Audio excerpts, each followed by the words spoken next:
제목으로 하나님 말씀 전하겠습니다. 사도 바울의 마음속에 에베소 교회의 성도들이 늘 감사가 됐어요. 늘 그 성도들을 위해서 기도를 했습니다.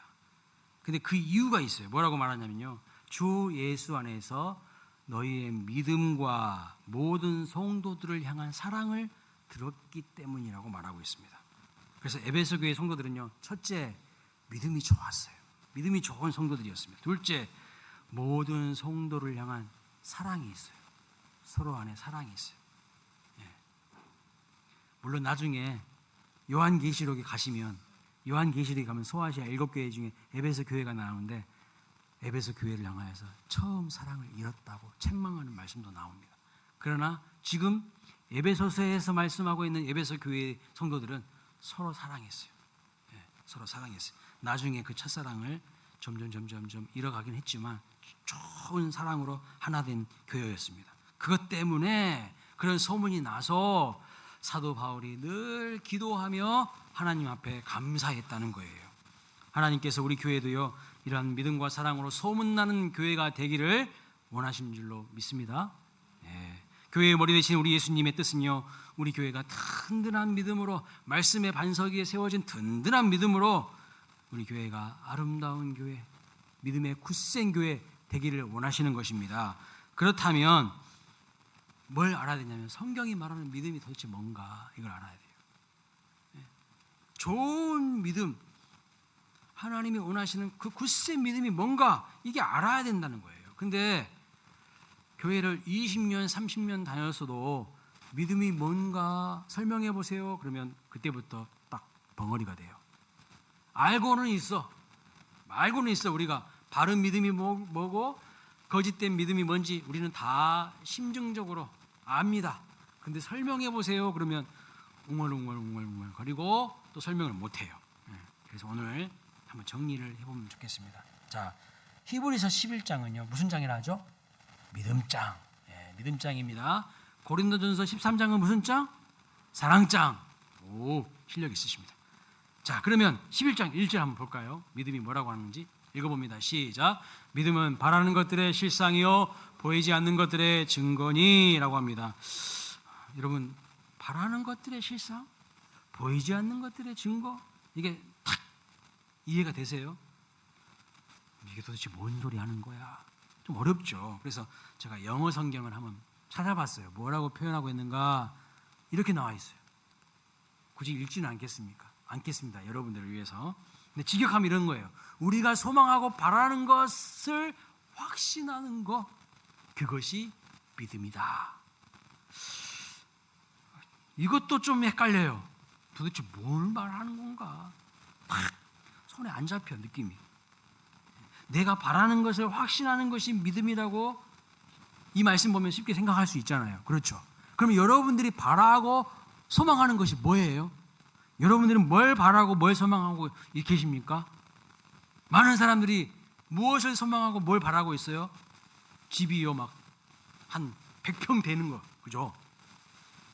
우리 광일교회 성도님들은 다 검소하시고, 성실하셔서 그냥 뭐 집 그런 거 별로 관심 없으시죠?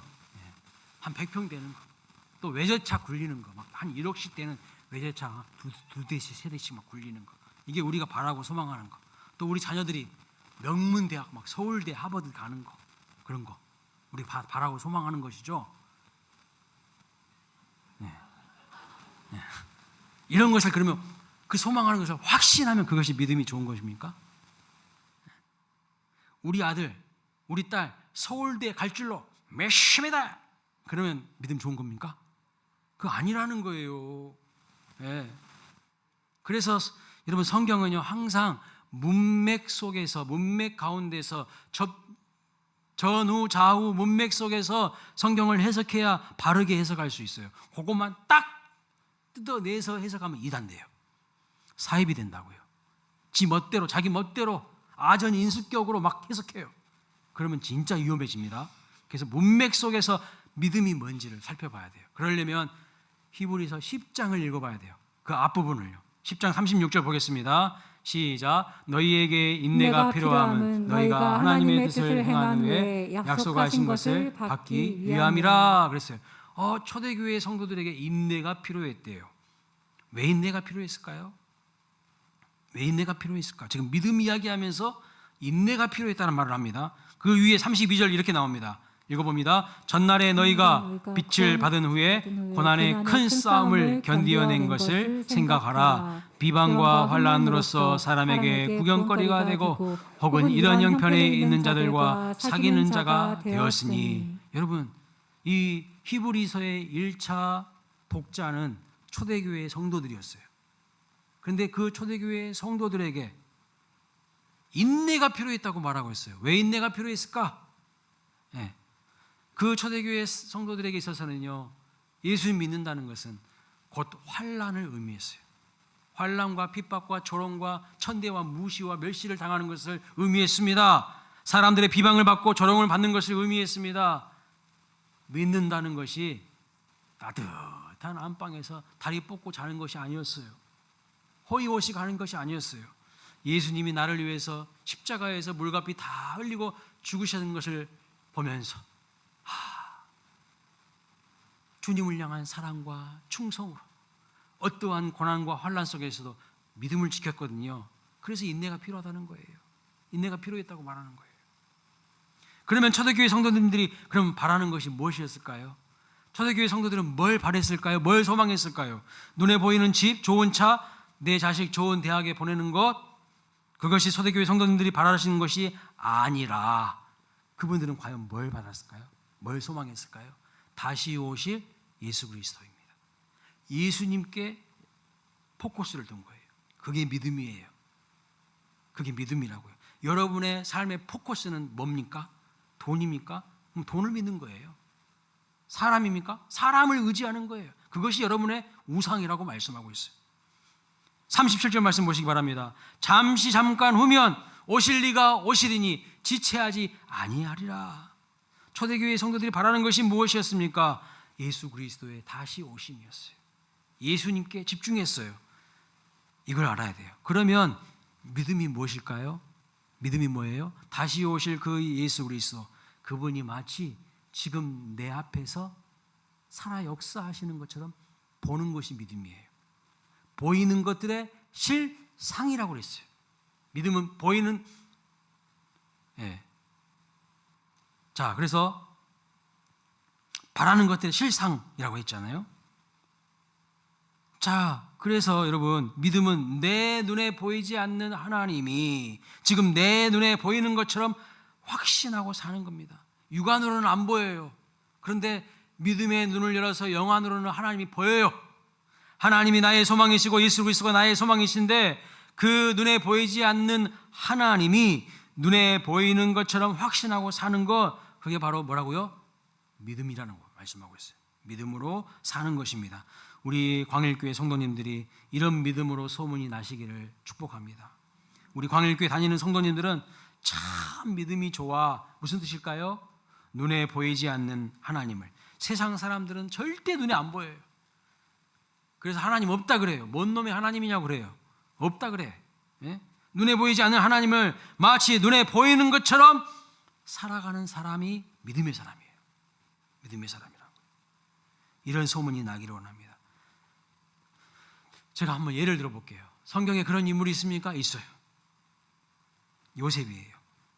요셉은요, 보디발의 아내가 날마다 매일처럼 유혹했습니다. 매일처럼 유혹했어요. 왜냐하면 보디발이 다른 노예들하고는 달라요. 다른 노예들은 노예라는 명찰을 달고 아주 그냥 세속에 찌들어 살아가요. 근데 요셉은 세상에 노예라는 명찰을 딱 붙여줬어도 나는 노예 아니야. 나는 하나님의 사람이야. 나는 하나님의 사람이라는 가슴에 명찰을 새기고 살았어요. 그러니까요, 유혹해도 넘어지지 않아요.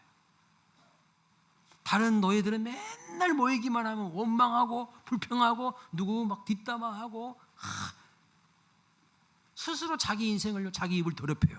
자기 인생을 무너뜨려요. 근데 요셉은요, 준수했을 뿐만 아니라, 외모가 준수했다고 성경에 나와요. 일도 탁월하게 잘해요. 성실해요. 하는 일들마다 잘해. 매력이 철철 넘쳐. 딱 봐도 쟤는 달라. 빛이 나. 그러니까 보디발 장군의 아내가 너무 매력덩이인 요셉한테 반해버렸어요. 그래서 날마다 유혹해요. 날마다. 근데 그때 요셉이 놀라운 말을 합니다. 보디발 장군의 아내가 그러죠. 야, 너와 나밖에 없잖아. 너하고 나밖에 보는 사람 없잖아. 우리 동침하자. 막 꼬드겼어요. 근데 요셉이 하는 말을 보세요. 뭐라고 말씀하는가? 내가 어찌 이 큰 악을 향하여 하나님께 득죄하려 하오리까? 범죄하오리까? 무슨 말입니까? 요셉에게는요, 하나님이 실상이었어요. 하나님이 보이는 거예요. 하나님이 인식이 되는 거예요. 다른 사람의 눈에 보이지 않는 하나님이 요셉의 눈에는 보이는 거예요. 호람대오로 산 거예요. 하나님 앞에서 신전의식이라 하죠. 이렇게 살아가는 것이 믿음의 삶이라는 거예요. 다른 사람들은 못 보는 하나님을 요셉은 봤어요. 그러니까 하나님을 지금도 의식하는 거예요. 그 현장에. 근데 보디발 아내는 뭐라고 말합니까? 아무도 안 보잖아. 안 보긴 뭐 안 봐. 하나님 보고 있다니까. 그걸 요셉은 의식하고 있는 거예요. 인식하고 있는 거예요. 그 하나님을 실상으로 보는 것이 믿음이라는 거예요. 시편 23편에 보면 다윗도 이렇게 노래합니다. 내가 사망의 음침한 골짜기를 다닐지라도, 이게 뭐예요 여러분? 현실이에요. 우리가 직면하는 현실, 괴로운 현실입니다. 이것들이 바로 일반 세속 사람들이 보는 실상이에요. 그렇죠? 그러나 다윗은요, 또 다른 것을 봐요. 뭐라고 말하냐? 그러나 내가 해를 두려워하지 않을 것은 주께서 나와 함께 하심이라. 다윗의 눈에는요, 나와 함께 하시는 하나님이 보였어요. 나와 함께 하시는 하나님. 그래서 그는 믿음의 사람이었습니다. 골리앗이 쳐들어왔을 때에 사람들의 눈에는요, 하나님 안 보였어요. 누구만 보이는 거예요? 키가 멀대처럼 큰 골리앗만 보이는 거예요. 소리만 괴레괴레 지르는 골리앗만 보이는 거예요. 문제만 보이는 거예요. 괴로운 현실만 보이는 거예요. 그러나 다윗의 눈에는요, 하나님이 보였어요. 하나님이. 그 문제 너머에서 문제보다 더 크신 골리앗과는 비교 불가인 그 하나님이, 만왕의 왕이신 하나님이 보였어요. 그러니까 다윗에게는 골리앗이 실상이 아니라 누가 실상이었어요? 하나님이 실상이었다는 말씀입니다. 우리도 믿음의 눈을 들어서 하나님을 바라본다면 환난 가운데서도 인내할 수 있고, 열악한 환경과 상황 가운데서 있을지라도요, 얼마든지 승리하는 삶을 살아갈 수 있다는 것을 믿으시기 바랍니다. 문제는 뭐예요? 내 눈에서 하나님이 점점 희미해지는 거예요. 믿음의 눈이 점점 약해지는 거예요. 현실만 크게 보이는 거예요. 문제 덩어리만 보이는 거예요. 그런 사람들의 입에서 하는 말을 보세요. 매사가 온방 불평이에요. 감사? 에이, 무슨 감사? 추수감사의 주를 왜 하는 거야? 감사거리도 없는데. 그럴 거예요. 하나님이 안 보이니까요. 어두운 현실만 보니까요. 내 눈이 거기에만 집중하고 있으니까요. 믿음의 포커스가 하나님이 아니라 문제니까요.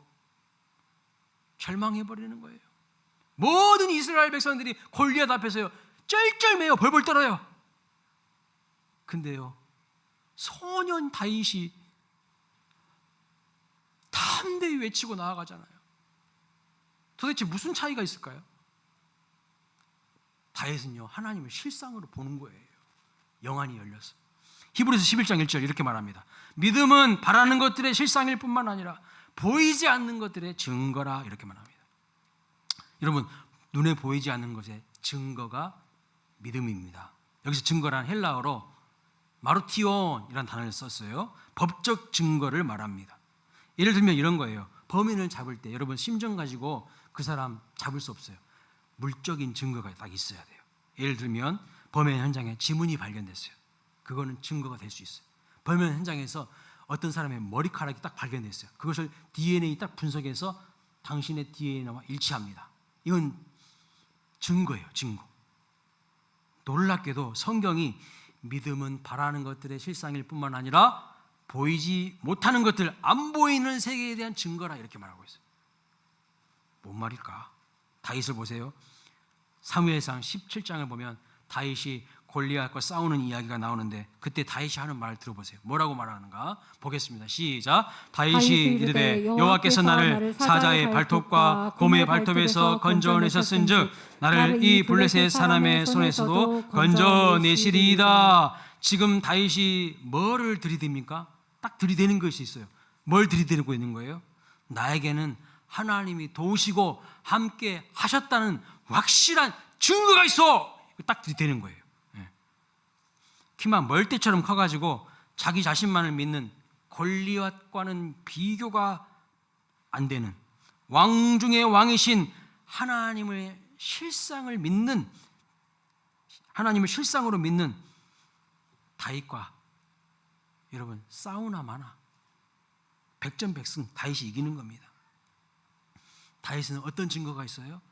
과거에 들에서 양칠 때 사자와 곰의 발톱에서도 나를 지키시는 하나님을 경험했어요. 이게 확실한 증거죠. 그걸 이야기하고 있어요. 하나님이 자기와 함께 하신 분명하고 확실한 증거를 이야기하면서 말하고 있는 거예요. 그러니 확신하는 겁니다. 그러니 기죽지 않는 거예요. 여러분, 우리는 왜 기가 죽습니까? 왜 기가 죽어요? 다른 사람은 나보다 돈이 엄청 많아. 다른 사람은 나보다 더 잘 사는 것 같아. 경제적으로. 나는 못 사니까 기가 확 죽어버려. 그런 사람들 앞에서는 전도도 못해. 그러나요, 여러분, 아무리 잘 사는 사람 마음속에도 하나님만이 해결하셔야 될 인생의 깊은 공허한 빈자리가 있다는 거 아십니까? 아무리 잘 나가는 사람도요, 그 인생도 인간이기 때문에 문제가 있다는 거 아십니까? 하나님만이 해결하셔야 될 죄가 있다는 거 아십니까?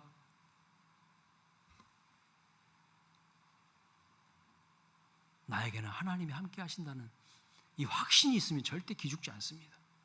질주 않아요.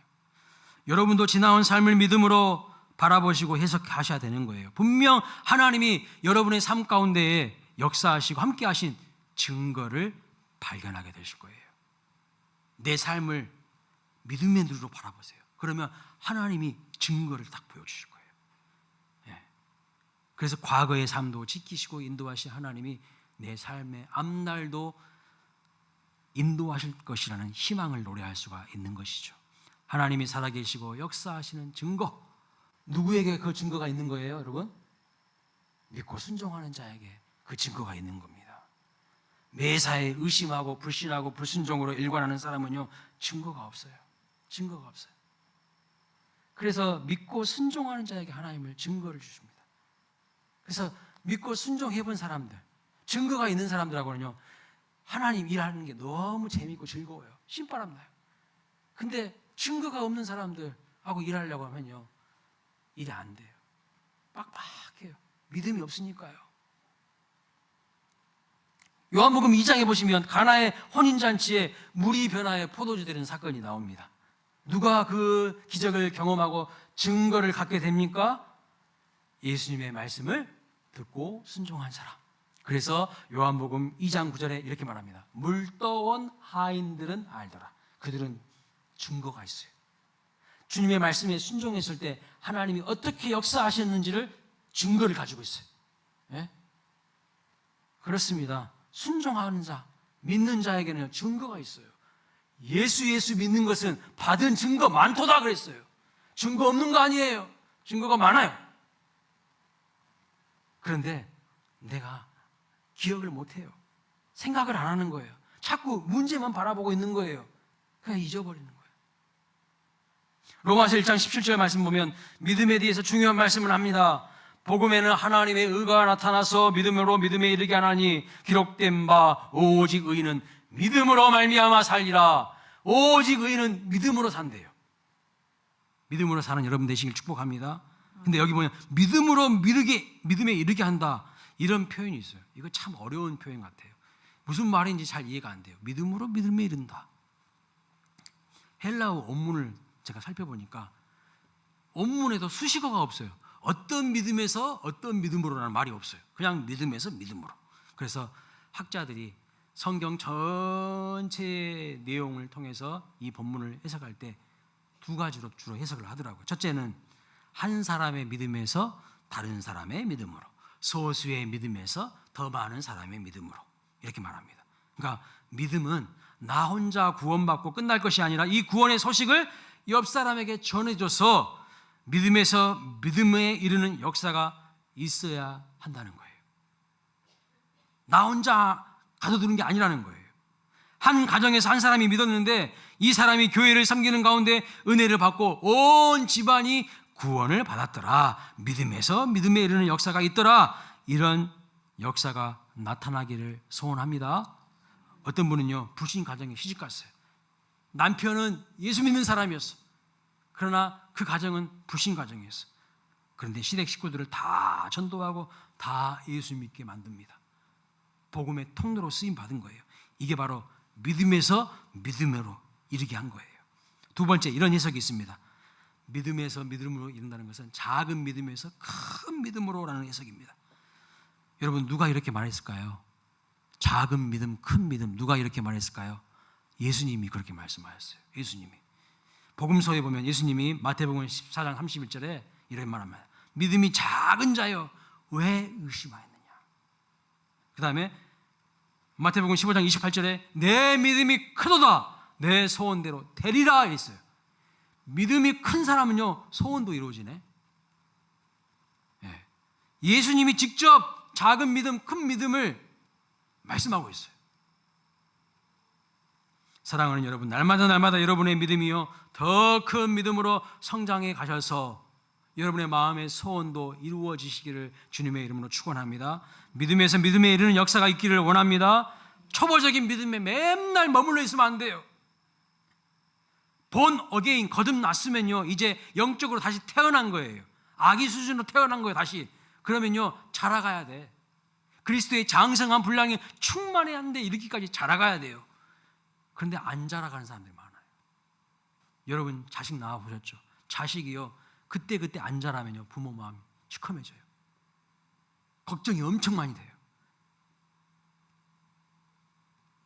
지금 자라가지고 어른 역할을 해야 되는데 맨날 애기 수준 만년 갓난아기 신자로 머물러 있으면 안 된다고요.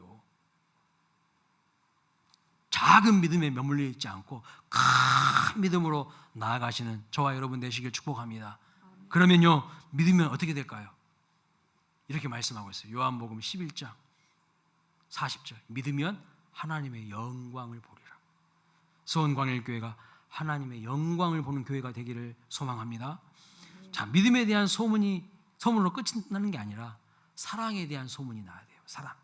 특별히 모든 성도를 향한 사랑의 소문이 나야만 합니다. 베드로 사도가 말합니다. 무엇보다 열심으로 사랑할지니 사랑은 허다한 허물을 덮느니라. 믿음에서 시작했지만 무엇으로 끝나야 되냐고 말씀합니까? 사랑으로 끝나야 됩니다. 그래서 베드로후서 1장에 말하는 믿음의 순서가 이렇게 돼 있어요.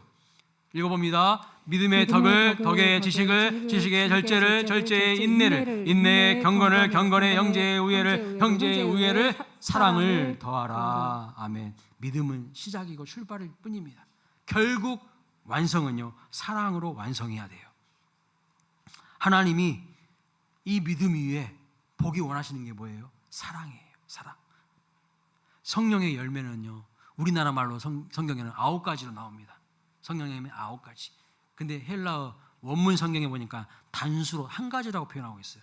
그것이 뭐냐? 사랑이에요. 사랑인데 9가지 양태와 형태로 드러나는 거예요.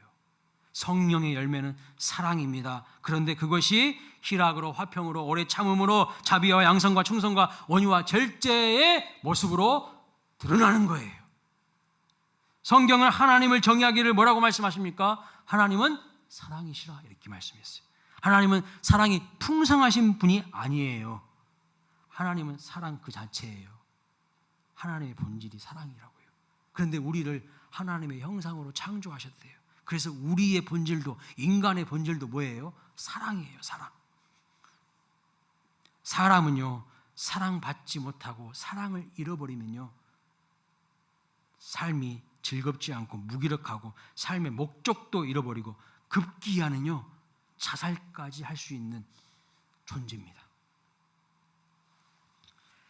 물론 여러분 자살하면 절대 안 되십니다. 큰일 나요.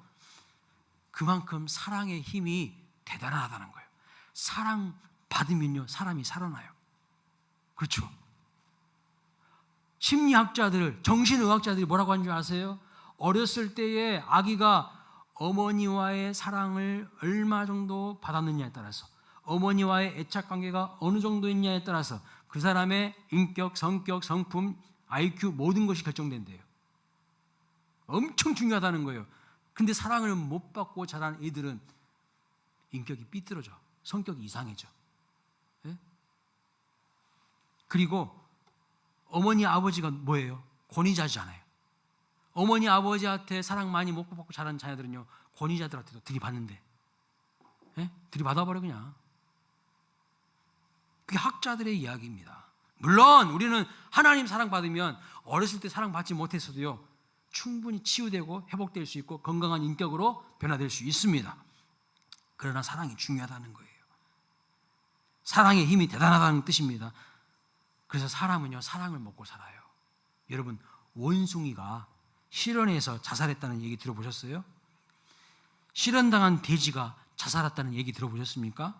아니요. 돼지나 짐승들은요 사랑하지 않아도 살아요. 그냥 욕구와 본능으로 그것만 만족되면요 꿀꿀 꿀꿀 아무 데나 똥 팍 싸고 그냥 꿀꿀 꿀꿀 자기가 똥 싼 데다가 또 자기 몸 막 비비고 막 살아요. 그 돼지예요. 사람은 절대 그렇게 못 살죠. 사람은요 사랑이 본질이기 때문에 사랑을 잃을 때에 삶을 포기할 수도 있어요. 그만큼 사랑이 중요하다는 거예요. 여러분 혹시 실현 당해 보셨나요? 사랑에 실현 당해 보셨나요? 뭐 당해 보셨는데도 이렇게 안 당해 보신 것처럼 가만히 앉아 계시는데 저는 실현 당해 봤어요. 죽고 싶더라고. 하나님한테 대들었어요. 하나님, 내가 40일 특별 새벽기도 나 혼자 작정하고 했는데 이게 뭐냐고요. 하나님 왜 안 들어주시냐고요. 왜 내가 사랑하는 사람하고 못 만나게 하시냐고요. 왜 거절하게 하시냐고요. 막 하나님 응답 안 해주시니까 막 대진 적이 있어요. 그만큼 사랑은요 무서워요. 실현 당하면요 살기 싫어져요. 근데 사람, 사랑이란 말도 여러분 다 비슷한 말입니다. 사람, 사랑, 살다가 다 어원이 비슷해요. 똑같아요. 영어를 보세요. 살다가 뭐예요? live예요. 사랑하다가 뭐예요? love예요. 사랑해야 살아요. 사랑 못 받으면 죽고 싶어요. 독일어로 사랑하다가 뭐예요? 리베예요. 근데 살다가 레벤이에요. 똑같아요, 뿌리가. 그리고 사람이라는 말이 여러 말이 있지만 독일어에 이런 말이 있어요. 로이테. 리베, 레벤, 로이테. 뿌리가 똑같아요. 사람과 삶과 사랑이 한 뿌리라는 겁니다. 사람은요 사랑하기 위해서 사랑하면 살라고 창조되었기 때문에 사람과 사랑과 삶이 같다는 겁니다. 여러분, 하나님의 본질이 사랑이기 때문에 우리도 사랑하는 존재로, 또 사랑받아야 사는 존재로 그렇게 만드셨어요. 우리 교회는 서로 사랑하는 교회가 되기를 소망합니다. 예. 고린도 전서 13장에 무슨 장이 나오죠? 사랑장. 왜 고린도 전서에 사랑장이 나온 줄 아세요? 고린도 교회가 사랑하지 않았어요, 서로. 고린도 교회가 은사가 엄청 많았어요. 막 방언의 은사도 있고, 막 방언 통변의 은사도 있고, 막 대단한 은사가 있었어요. 그 은사가 많으면 뭐하냐고, 서로 사랑하지 않으니까 사도 바울이 고린도전서 13장에 사랑하라고, 사랑이 가장 큰 은사라고, 믿음, 소망, 사랑, 그 중에 제일은 사랑이라고 말하는 거예요. 고린도 교회는 뭐가 있었습니까? 바울파, 아볼로파, 게바파, 그리스도파, 파벌이 있었어. 파당이. 교회가 무슨 정치 집단도 아니고요, 사람들끼리 서로 반목하고 대립하고 갈등했어요. 그러니까 사도 바울이 뭐라고 말하냐면 고린도전서에 너희들은 미숙하다, 미숙한 교회라 그랬어요. 어리석다, 아직도 유치하다 그랬어요. 그러면서 가장 큰 은사는 사랑이다. 이런 배경 속에서 고린도전서 13장에다가 사랑을 박아놓으신 거예요. 찬송가 503장에 세상 모두 사랑 없어 냉랭함을 아느냐, 이 가사가 3절에 이렇습니다. 먼저 믿는 우리들 예수 사랑 가지고 나타내지 않으면 저들 실망하겠네. 저들 실망하겠네. 소문이 안 좋게 나오는 교회들의 공통점이 있습니다. 저도 많이 알고 있어요. 소문이 안 좋게 나는 교회들 많이 알고 있는데, 부흥하는 교회의 공통점도 있지만 부흥하는 교회는 뭔지 아세요? 소그룹이요. 막 재밌어가지고 즐거워가지고 모이지 말라고 해도 막 주중에도 와서 막 기도하고 소그룹으로 기도하고 모이고 막 그래요. 예? 근데 소문이 안 좋게 나온 교회들의 특징이 뭐냐면 사랑이 없어요. 서로 시기하고 질투하고 미워하고 공동체가 하나 되지가 못해요. 안 모여요, 안 모여. 그리고 틈만 나면 목회자 긁어내려요. 절대 그런 교회들은요 100% 부흥 못합니다.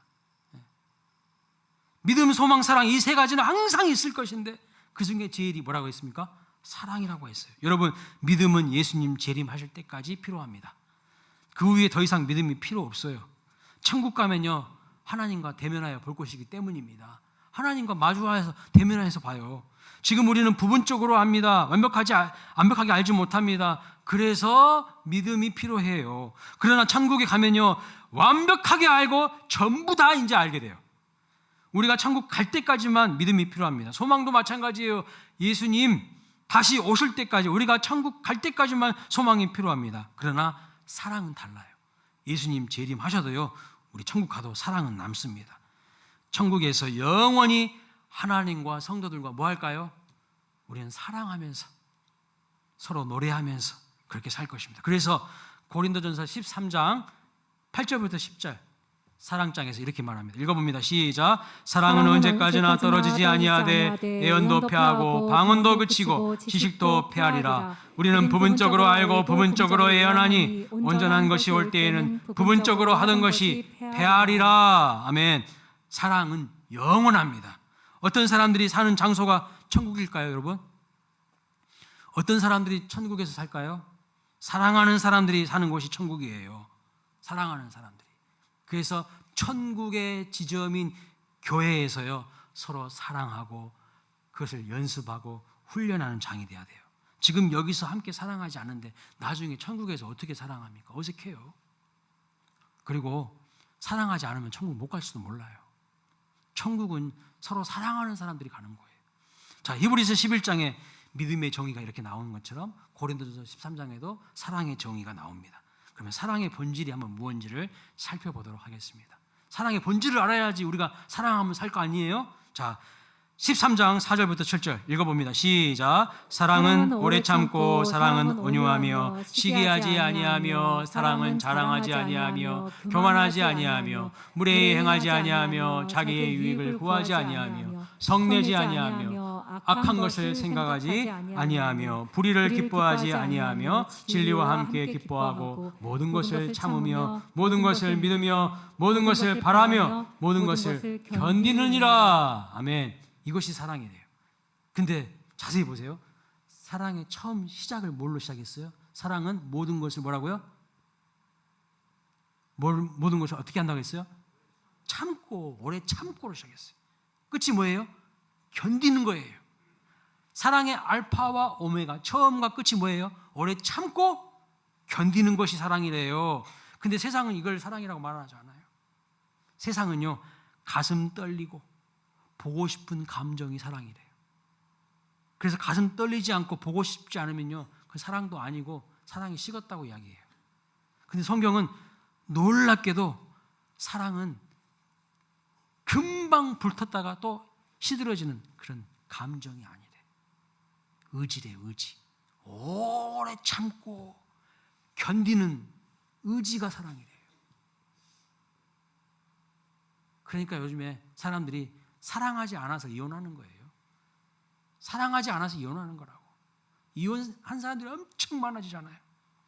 고린도전서 13장에 나오는 사랑의 정의에 여러분 자기 이름을 놓고 한번 읽어보시기 바랍니다. 내 이름을, 여러분 이름을 놓고 한번 읽어보시기 바랍니다. 나는 오래 참고, 나는 온유하며, 나는 시기하지 않으며, 나는 자랑하지 않으며, 나는 교만하지 않으며. 어때요? 정말 그렇습니까? 저도 신앙의 안심이 찔립니다. 찔려요. 부끄럽지 않습니까? 그런데 여러분 그 사랑이라는 자리에 예수님 혹은 하나님을 한번 넣어보세요. 어떻게 될까요? 예수님은 오래 참아주시고, 예수님은 온유하시고, 예수님은 시기하지 않으시며, 예수님은 자랑하지 않으시며, 예수님은 교만하지 않으시며. 맞습니다. 그렇죠? 우리가 예수님으로 충만할 때, 예수 닮는 사람이 될 때에 비로소 사랑하는 사람이 될 수가 있어요. 성령의 열매는 뭐라고요? 사랑입니다. 그러니까요, 하나님께 깊이 뿌리 내리는 사람은요, 사랑의 열매를 맺어요. 그 사랑은 오래 참고 견디는 거예요. 환난이 와도 핍박이 와도 초대교회의 성도들은 주님을 사랑했어요. 견딘 거예요. 마침내 승리한 거예요. 우리가 구해야 될 것이 무엇일까요? 주님, 나에게 주님 마음을 주시옵소서. 성령 충만케 하여 주시옵소서. 이렇게 될 때에 우리 모두는 점점 사랑의 사람이 되어가고, 작은 믿음에서 큰 믿음으로 성장하듯이 사랑도 점점 커져가는 사랑의 공동체가 될 줄로 믿습니다. 우리 수원광일교회도 날마다 작은 믿음에서 더 큰 믿음으로 성장하고 서로를 향해 더욱 사랑하는 아름다운 사랑과 믿음의 공동체 되시기를 주님의 이름으로 축복합니다. 아멘.